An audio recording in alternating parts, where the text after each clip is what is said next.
Hello and welcome to the Philosophy of Psychology Key Concepts video for week 5.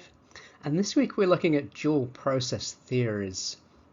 And in recent years, dual process theories have become quite popular as explanations in a number of fields in psychology, including social cognition, judgment, social psychology, and moral motivation.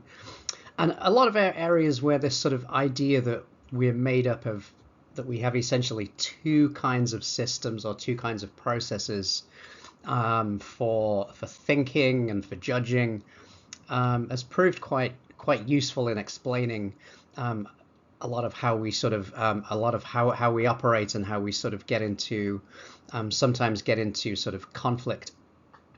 So we're going to have a look at how this theory sort of came about, what sort of were the drivers for this theory, and then we'll sort of take a look at how it works and get a sense of it. So this is our last week on theories of mind or theories of the soul, and this is a kind of contemporary theory that looks at cognition in terms of these dual processes. So this is what we're going to be focusing on this week.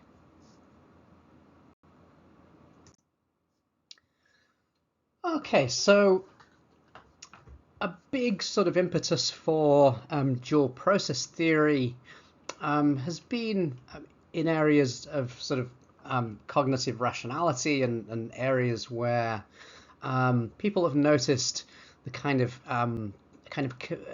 a tendency to commit fallacies, certain kinds of fallacies, and the way this highlights a certain kind of conflict, a certain sort of underlying conflict in how we judge or how we make decisions. And the conjunction fallacy is one that Kahneman focused on and has been used quite often to illustrate this idea. So the conjunction fallacy, we can look at it through this example of this 31-year-old woman called Linda, who is single, outspoken, and very bright. She majored in philosophy. As a student, she was deeply concerned with issues of discrimination and social justice, and also participated in anti-nuclear demonstrations. So the question is, which of the following hypotheses is the more probable? Is it firstly that Linda is a bank teller, or secondly that Linda is a bank teller and is active in the feminist movement? So in the conjunction fallacy, people assume that specific conditions are more probable than a general version of those same conditions. Right? So to judge that it's more probable that Linda's a bank teller and a feminist cannot be correct, because the sort of the idea of being a bank teller is going to be broader than the idea of being a bank teller and a feminist, because those are two conditions, specific conditions which must apply. You must be a bank teller and a feminist, rather than simply a bank teller. So given certain kinds of information, people assume that those specific conditions are more probable than a bank teller. So it's more probable that Linda will be a bank teller and a feminist than simply a bank teller. And that is sort of logically not possible, logically incorrect. Specific conditions can't be more probable than a more general version of those same conditions. We can see it more clearly if we look at sort of the blue eyes and blonde hair, right? There's a sort of section of people who have blue eyes, section of people who have blonde hair, and in perhaps many cases those two overlap, and there's a population of people that has blue eyes and blonde hair. But those two conditions can't be more probable than any single condition. It can't be more probable that somebody has blue eyes and blonde hair than simply having blue eyes. Right, so it's judging the specific conditions is more probable. That's a kind of fallacy of reasoning that people tend to make. And so it sort of illustrates the way we kind of process things, and as we'll see, it gives some impetus to the idea that we're sort of characterized by sort of dueling or conflicting sort of processes for reaching decisions and judgments. So another example of the conjunction fallacy, we could ask, what is more likely? A man has a heart attack, or a man overweight and 68 years old has a heart attack? So again, we might look at it and we might judge the specific conditions. Well, overweight and 68 years old, you're likely to have a heart attack. So maybe that's more probable. But the answer is it can't be more probable than the single condition, man has heart attack. Again, there are going to be cases where men have heart attacks and they're not overweight and they're not 68 years old. And those cases are going to be more likely than the cases with specific conditions where a man is overweight and 68 years old and has a heart attack. So if we judge the second one here more probable, that's the conjunction fallacy. And so the question is, and we'll get to this shortly, why are we susceptible to making this kind of error? So what's going on to make us susceptible to this kind of error, where we can see, if we look at it sort of logically and we think it through, we can see where the error comes from, but it's hard to stop ourselves making this kind of error. Belief bias is another one that's been another sort of fallacy that's been discussed in this context. And the tendency for our beliefs to distort logical reasoning is belief bias, and this sometimes affects our conclusions. So basically, we're more likely to judge an argument as good if the answer seems plausible to us. If the conclusion seems like it makes sense to us, we're more likely to judge the argument as valid. But of course, the argument itself may not actually give us any evidence for the conclusion. It may be a bad argument and the conclusion is true, right? So we see here in our first example, some professors wear ties, some men wear ties, some professors are men. Now we might think, okay, well that's true, so therefore the argument must be a good one. It's true that some professors are men. But the argument gives us no support for the conclusion. So the argument is not a good one, even though the conclusion seems valid. So in belief bias, what we do is we use our sort of judgment of the plausibility of the conclusion to judge that the argument is good, even though in fact it doesn't give us any evidence for the conclusion. And we can see that in the second example below here. We can simply adjust the argument to say, some professors wear ties, some scarecrows wear ties, so some professors must be scarecrows, right? Which has the same logical structure as the first argument, but it shows us what's wrong with it. All that we're told is that there are some profs with ties, some scarecrows with ties, but we don't know if they're an overlapping group or if they're the same group.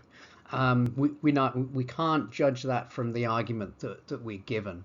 So we can't draw the judgment that some professors are scarecrows, right?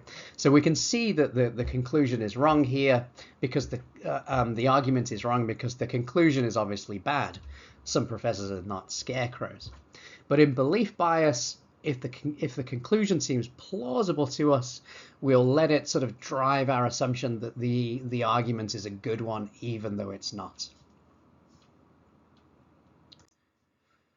So the question here is, do these cognitive biases provide evidence of mental fragmentation or mental conflict?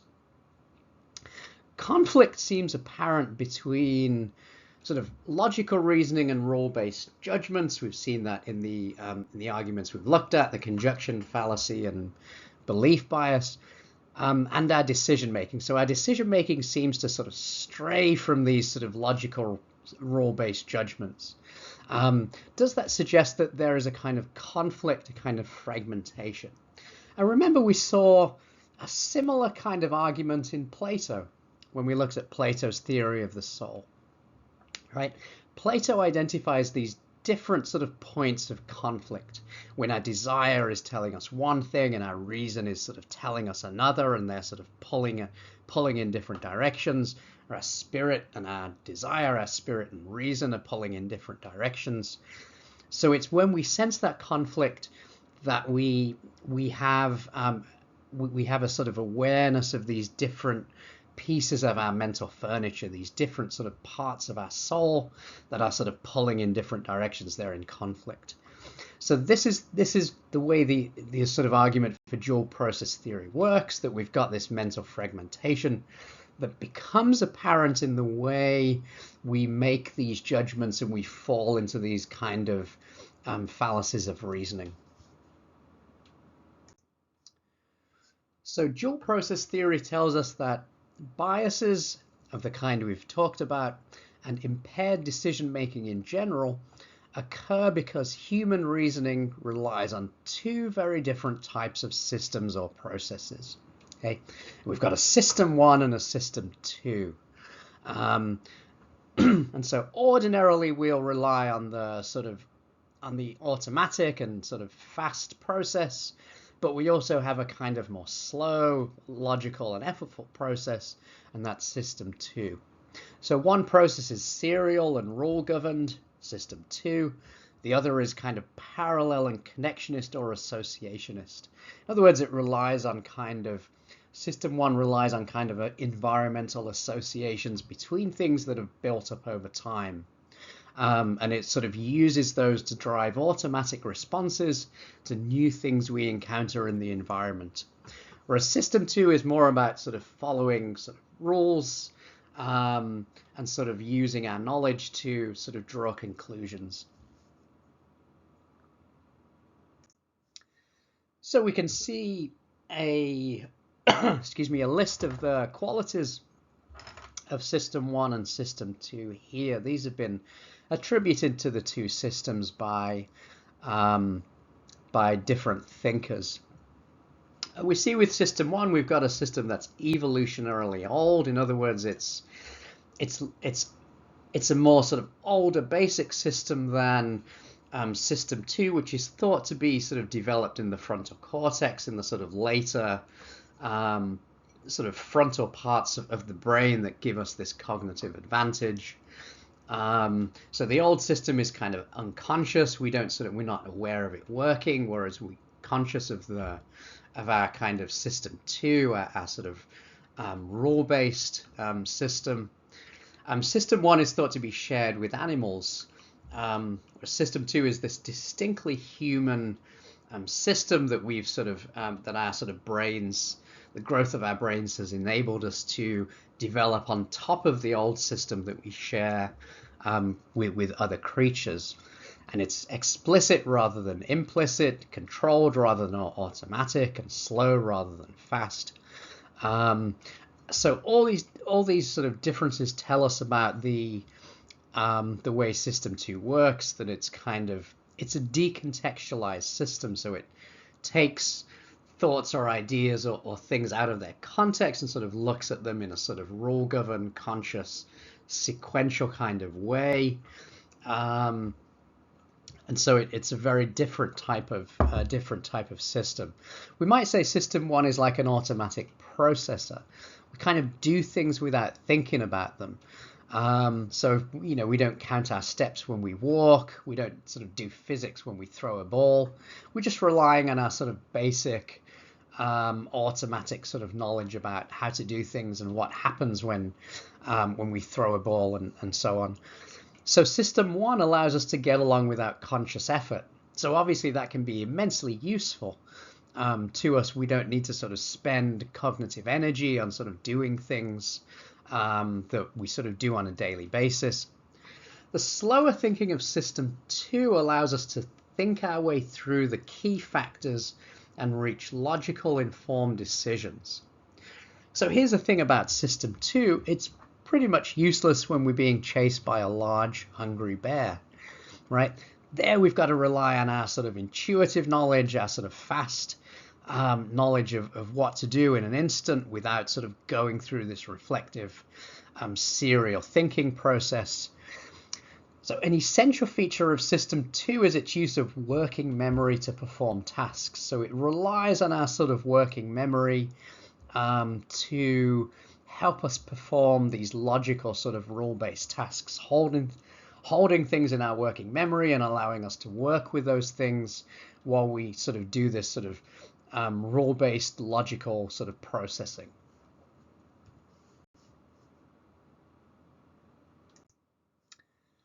All right, so there's a number of ways of thinking about this idea of duality and how it sort of operates.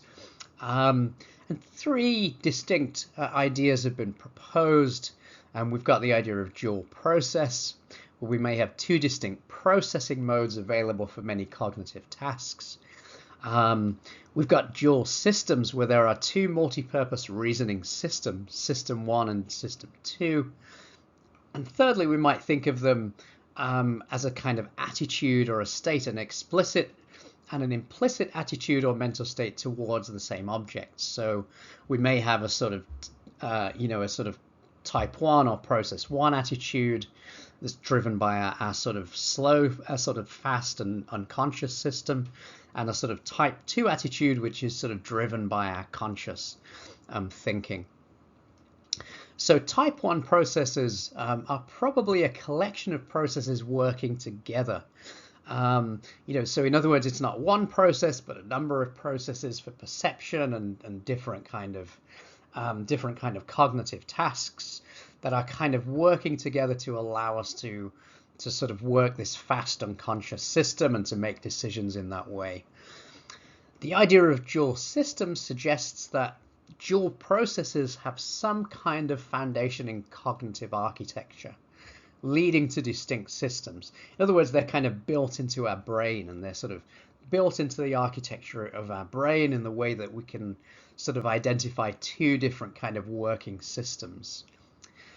One question here might be, why are there only two systems? Or why might we think, why can't there be more systems? Might it be a claim about the number of kinds of mechanisms or processes, right? Maybe there's a number of sort of mechanisms that work on a sort of on a sort of type 2 profile, and a sort of series of mechanisms that work in a kind of type 1, can work together to form a type 1 process. So then we may say there are many cognitive processes, but they fall into two overarching categories. So that's one way we might think about dual systems. Now, when we think about dual state, dual attitude, different ways of priming a question can give rise to different attitudes, and we can see that emerging when we sort of prime people in different ways. Attitudes seem highly context dependent. An example of this is that married people were invited to give extrinsic reasons why they are married. In other words, not sort of emotional reasons, but sort of, useful instrumental reasons why they're married. Those people ended up judging their partner and chances of living together long term more negatively. So it's an attitude that's been kind of primed by a particular question. And if you prime it a different way and ask them about their emotional connection rather than their sort of instrumental connection, you'd get a much different response. So these attitudes can kind of coexist that reflect these different sort of approaches, and we can sort of, you can sort of bring out those attitudes by asking different questions.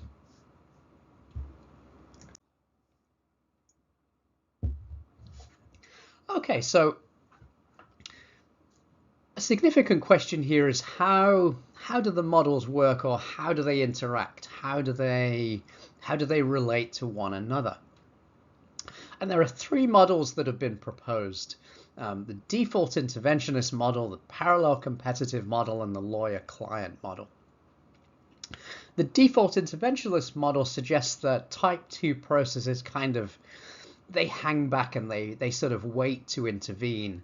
Maybe we could suggest they're lazy. They sort of let the type 1 processes run until there's a problem, and then they intervene. So type 2 processes are they're seen as kind of a sort of later way, if something goes wrong, they'll intervene, or if something's obviously not working, they'll sort of come into the picture. But they're default interventionists. They wait until there's an issue, Otherwise, it's like we're content to run on the type 1 processes that kind of run automatically until something comes up that needs some kind of explicit cognitive treatment. The parallel competitive model assumes there's a kind of competition between the two processes. So they both kind of compete for sort of making the decision, and they're kind of always sort of working to try and be to sort of be the kind of winner of the competition. An interesting question here is who judges the winner? Is there a third kind of process that sort of judges between them? Or how do we kind of model that? Which one is more, which answer is more influential and who judges? So we need to get more specific about those sort of questions to really see how the model works. Now, the lawyer-client model suggests that all that the type 2 processes do is provide a kind of post hoc rationalization. In other words, they give a kind of after-the-fact rationalization of why decisions were made, but they don't actually reflect the real reasons why those decisions were made, because type 2 processes don't really understand what type 1 processes are doing. So this is an idea that, type 2 processes, our kind of rational brain, is pretty is not as effective or useful as we take it to be. In other words, what it's doing is not making decisions, but simply rationalizing what happens and the kind of decisions and judgments taken by the type 1 ancient processes in our brain. It's just sort of rationalizing, giving us reasons for those processes, but not actually sort of making decisions or judgments itself. So the type 2 processes are kind of surface and superficial, I think, according to the lawyer-client model, in a way that they're not necessarily according to the other two models. So there are two ways of thinking about dual state theory. We can have a kind of non-doxastic version. And we're given that by this example of Gendler and sort of beliefs and alifs. So the question here is, how do we characterize these dual states or these dual attitudes? Are they both beliefs, or is something else going on? So a non-doxastic state is not a belief state. In other words, it doesn't involve beliefs. And these are things that Gendler calls alifs to distinguish them from beliefs. An alif may have some of the behavioral and affective responses that characterize belief, but it's not a full belief state. And her example is one of these skywalks, when somebody sort of steps on the skywalk and you can see below, and it's like, you have this sort of fear that you're going to fall. So she characterizes the sort of fear as an alif. In other words, you don't really believe it, but you feel that kind of fear when you step onto the glass. You have that kind of affective response. Oh my God, I'm going to fall. Even though at the same time you have the actual belief that the walkway is safe. Otherwise you wouldn't have stepped on it. So you have the belief that it's safe, and you have the alif, which is not quite a belief, although it has some of the properties, that the walkway is not safe at the same time. So that's supposed to explain that sort of conflict that's going on when you're thinking, I'm safe, I'm not safe, in those kind of situations. Now there's a doxastic version of the same dual state theory, which looks at both of the two beliefs, or the two attitudes, as both being like beliefs. They both have the status of beliefs. According to Frankish, there's type 1 beliefs, which are unconscious and automatic, and type 2 beliefs that are conscious and deliberative, but they're both things we're committed to as beliefs. Schwittz-Gable proposes this idea of in-between beliefs. Now, these are things which may have some, but not all, of the dispositional properties of beliefs. An example of an in-between belief is, say, Sylvia, who systematically prefers to sit next to a white person than a black person on the bus. Now, the presumption here is that she cannot, in the type 1 sense, believe in racial equality, right? It's her sort of type 1 beliefs that are making her, that are sort of leading her towards this systematic preference of sitting next to a white person on the bus. So she doesn't believe in racial equality in the type 1 sense, but maybe if you asked her, she would believe it in the type 2 sense. In other words, she would say that she believes in equality, egalitarianism, etc. But in fact, her type 1 beliefs are sort of leading her to sort of act against that explicit type 1 belief and to act on these sort of racial preferences that she holds in a type 1 sense. So work on automaticity being done in psychology includes studies showing that stereotypes are powerful implicit knowledge structures that influence social behavior in spite of explicit attitudes that are egalitarian. And maybe that's what we have here when we have these sort of beliefs showing up that have sort of where we have this conflict between, things we're explicitly committed to in the type 2 sense that we're conscious and sort of aware of, but those are in conflict with beliefs that we have in the type 1 sense, which, remember, can be sort of unconscious and just sort of guide our behavior without us necessarily being aware of it. And it might explain conflicts of this kind that occur between our attitudes and social judgments. Okay, so this week we've got a quiz 5 as usual, and we've got a makeup article which is was actually a New York Times article by Benedict Carey, which gives some interesting examples on the idea of dual process and how this works. So I'm interested to see how you'll respond to that. Our voice thread assignment this week, we're doing an essay brainstorm. So I want you to sort of brainstorm ideas for the paper and how we can sort of think about theories of mind in a number of different ways that are kind of relevant for the paper.